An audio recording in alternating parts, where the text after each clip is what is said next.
So this morning, it's my honor to bring Michael Esposito to the club to speak. I met Michael a few years ago at a chamber event, and we just hit it off, met a couple more times after that at different events that we attended, and got to talking, got to know a little bit about what he does.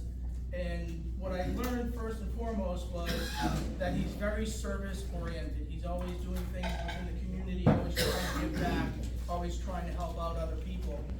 And I felt that that was something that would be very impactful for us to hear this morning, because that's the kind of world that we live in. Everybody in this room is taking time to be here today to do something for somebody else and to make an impact on somebody else's life. So I felt that that was one of the key things. Another thing, I'm in sales, as you guys know, and Michael is really wonderful at helping people that are in my world and my space. He has done a lot for me over the last couple of years to help me as an executive leadership coach, helping me to organize my life, helping me to focus on the things that I need to be focused on, and how to deliver my messaging properly so that it makes an impact. With those things, we've also done a lot of out-of-the-box things. We had a meeting just a couple weeks back at the walkway over the Hudson. It was a one-to-one meeting where we did something a little different. We went for a walk together and we talked. We talked about a lot of things. And one of the things I said to Michael was, I think I spread myself a little too thin. How do I learn this two-letter word, which is NO? He says, Ron, I'm gonna flip the script on you a little bit. He says, I want you to look at how do you say yes to things in your life that are important, and make those priorities. These are the kinds of impactful things that I've learned from Michael, and I feel he can bring a lot of that to this group this morning. So without further ado, I'd like to bring Michael Esposito up. Ron mentioned I offer executive coaching to help entrepreneurs like yourselves. And so I thought, I was trying to think of, look around the room of who might need my help the most. And I saw Ralph walk in. Ralph, here's my card. Anytime you need it, Ralph. That was the joke of the day. You know my number. Just give me a call anytime you need. I know your number.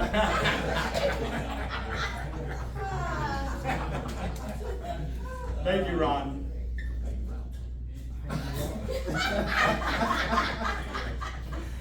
How many of you have ever heard a leader share their vision and you were moved by it?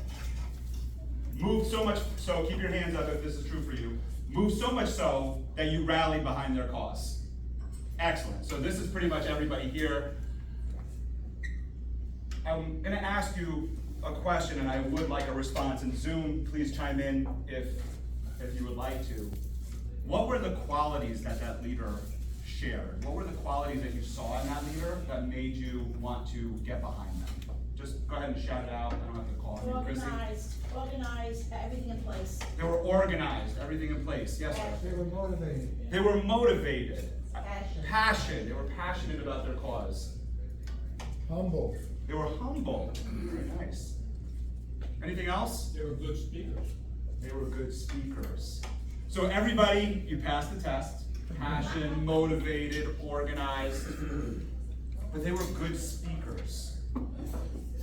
So in order for you, and I spoke with Ron about this, in order for you to be able to get people to get behind your cause, you need to be able to share that message clearly. So today I'm going to go over what I'll call a framework for all of you that you can take notes on it, take some ideas from it, and be able to start implementing in your lives to get behind the causes that you as a Rotary Club, are really passionate about.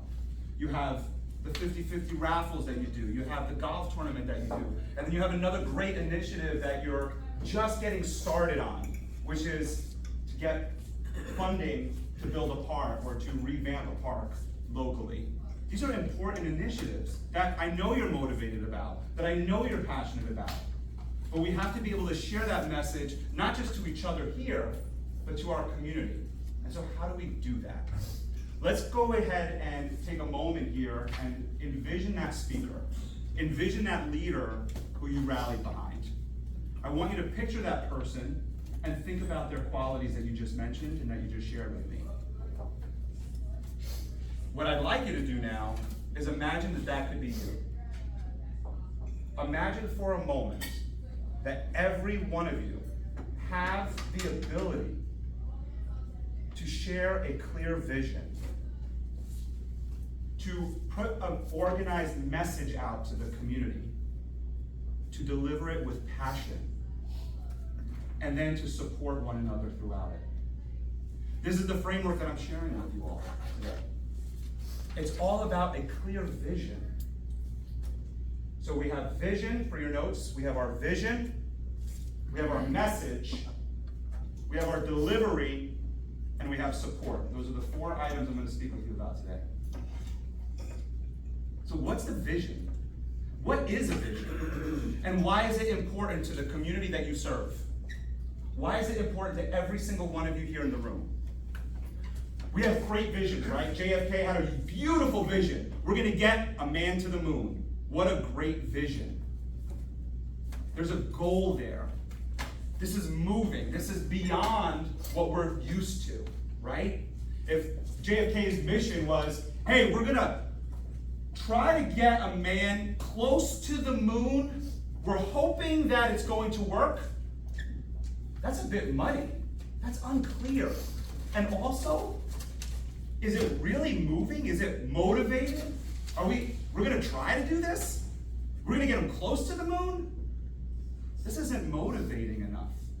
So we have to stretch ourselves outside of the box. We have to get into that uncomfortable space. And when we get into that uncomfortable space, we have to be clear. There's a quote, leaders think in gray, the color gray, but speak in black and white. When you share your vision with each other, with your community, with those you serve, it must be clear. And it must have the passion and the motivation behind it, where we take that word try, write it down in your speech, and cross it off.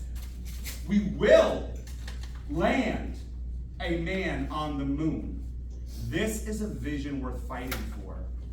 So when we think about our park initiative, what is it? Where are we going? What are we doing? What do we have to offer? We need to make sure that that initiative is clear. We need to know, what is the end point? Where am I going? And the reason for this is that, yes, you as the leader, you as the person organizing the fundraiser, organizing the event, you know why you're doing it. You know where it's going. You know what you want to raise. But does everybody else?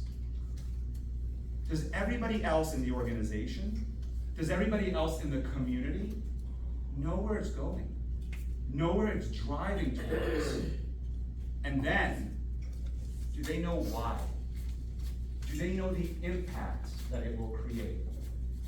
This is when we get into messaging. In your messaging, it's important to share all of this information. Sometimes we think that we want to keep it simple. We want to keep it easy. Hey, we're just going to do a fundraiser. Whatever you can offer, that'll be great. And in public speaking, there's a statement that we all share, which is when you speak to everyone, you speak to no one.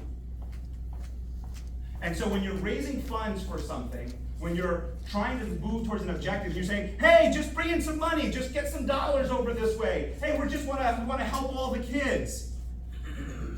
That's not very motivating.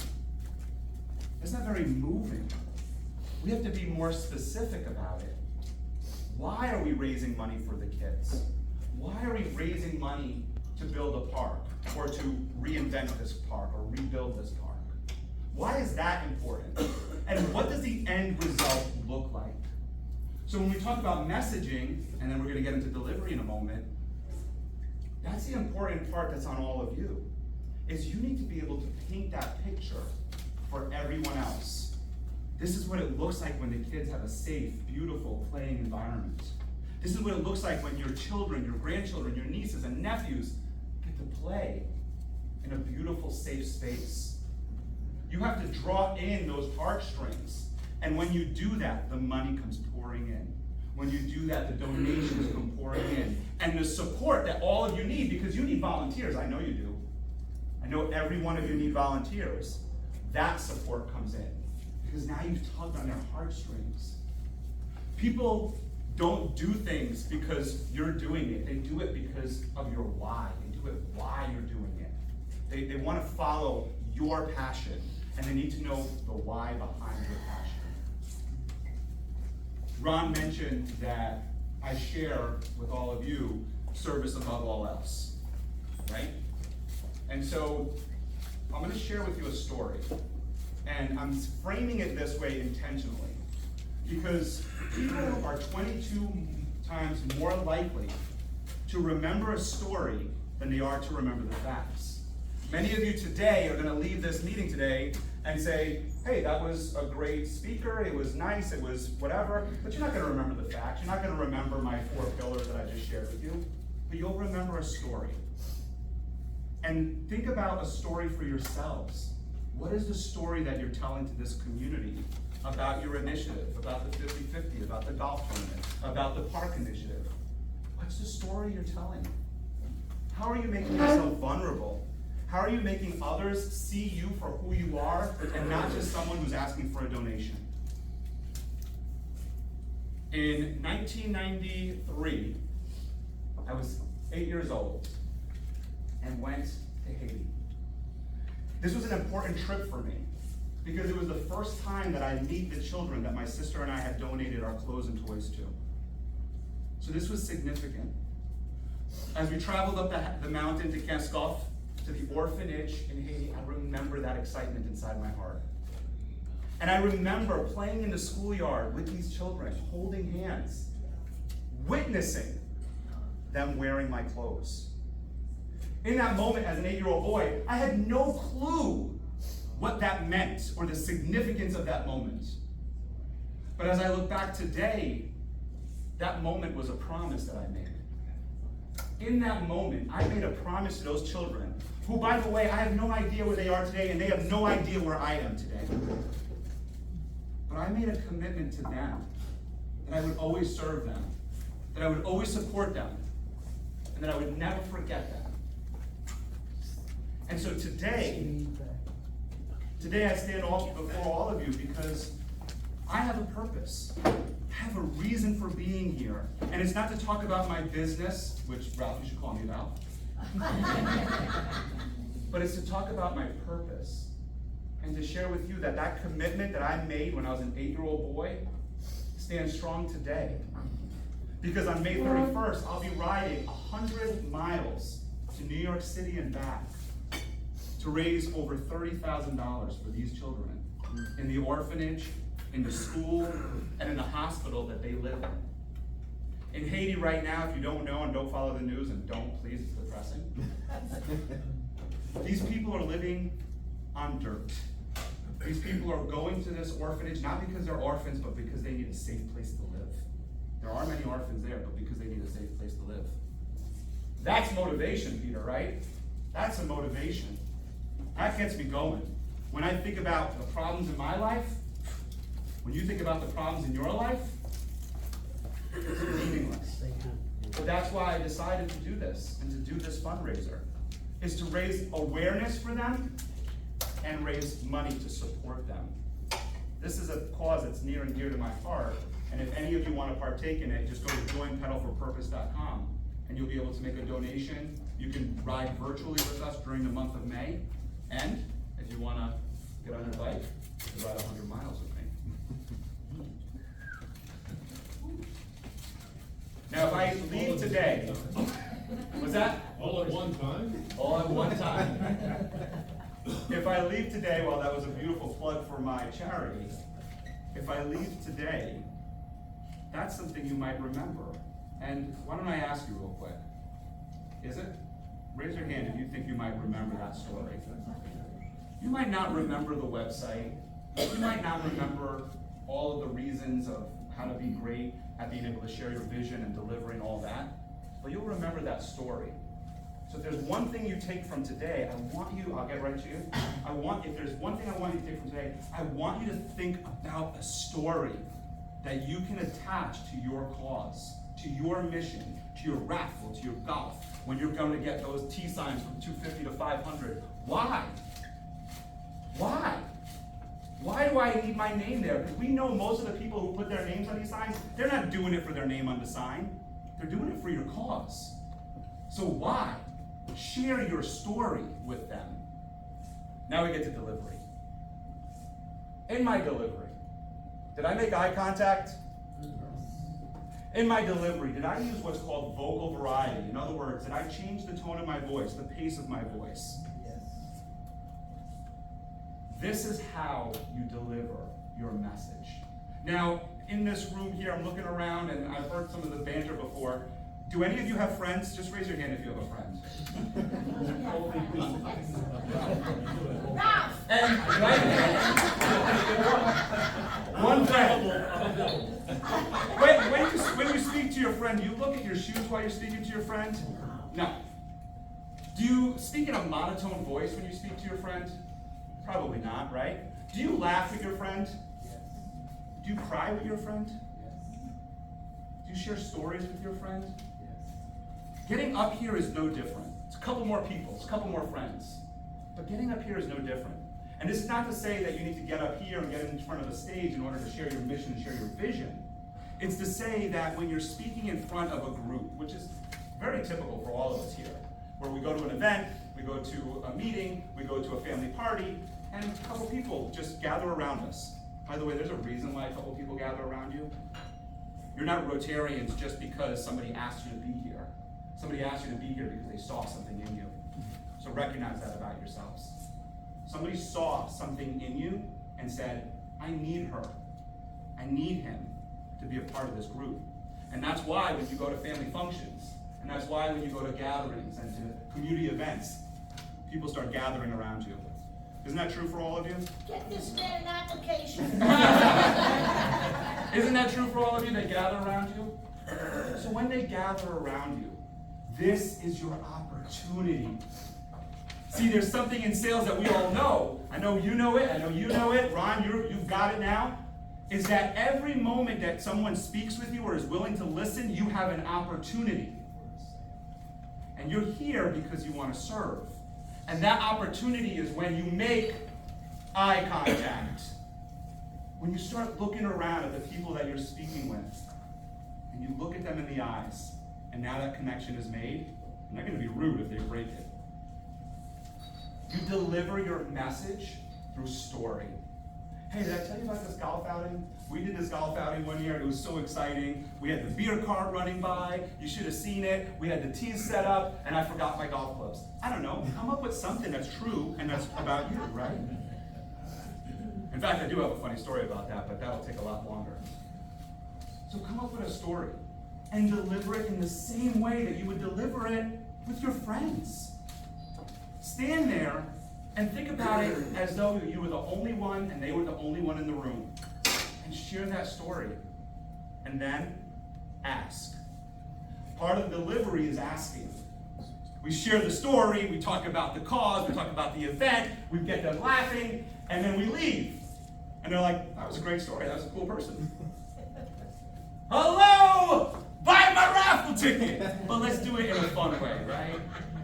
So we share the story, we ask, that's our delivery, right? And do it in a way that's engaging. Engage them. When I came up here, I asked you all a question, yes? Right? That's engaging. Ask them. Because so often, and I know many of us are witnesses to this, someone comes into our group and they just start talking. You're like, who invited you? We're wondering, wait, what? I never even asked you. So ask a question and listen. See, in communication, we forget that public speaking is not just about speaking, it's also about listening. So we go back to the friend. I always use a friend as an example because every one of us has had this. When you speak with a friend, don't you wait for their reaction? Yeah? As I'm doing, right? We wait for their reaction. So in the delivery, share the message, share the story, share your why, and listen. Wait for their reaction. Follow the path of the reaction, and then share your cause. Share how they can get involved. Finally, we have support. I needed a lot of support when I worked with you.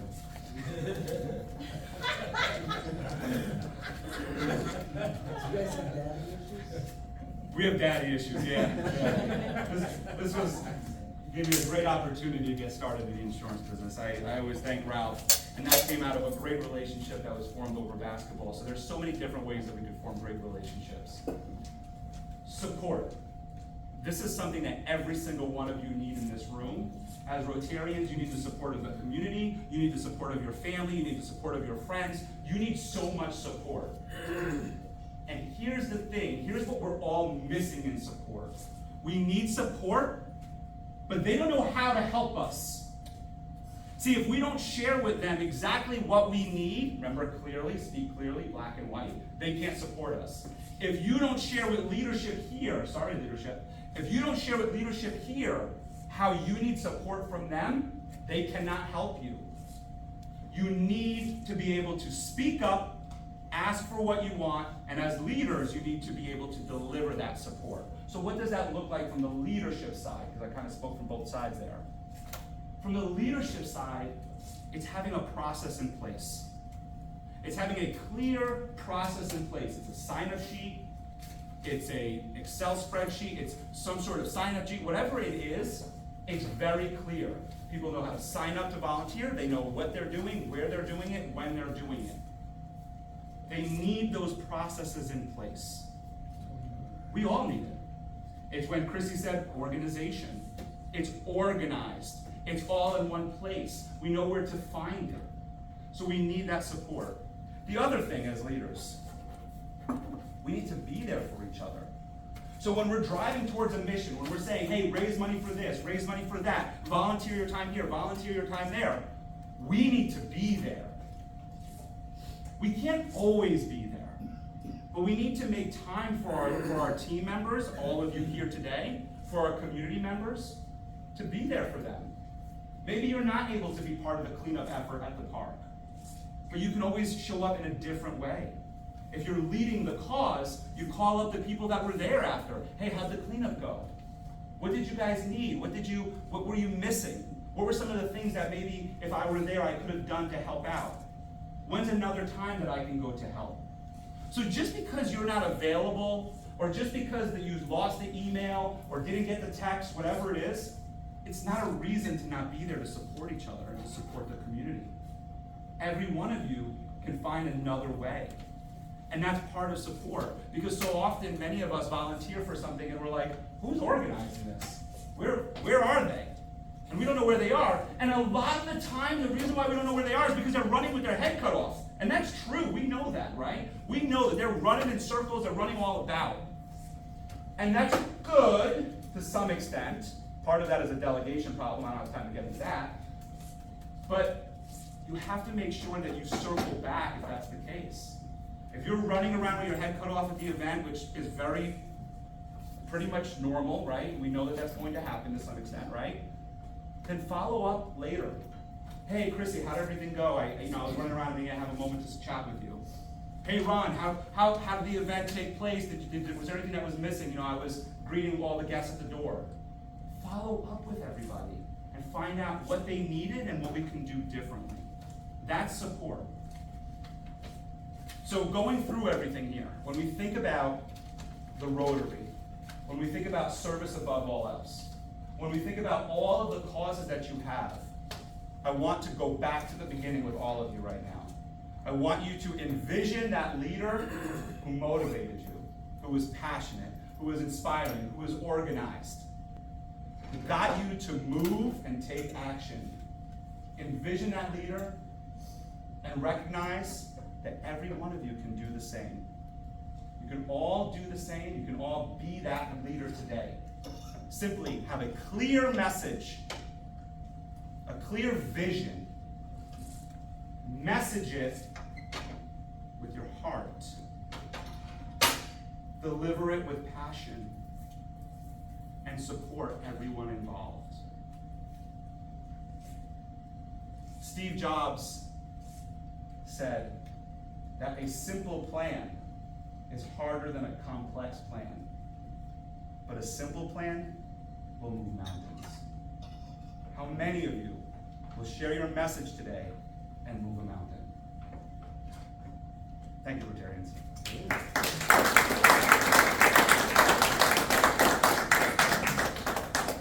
Any questions out there? Yes, Chrissy. You can appreciate this because it's Saturday,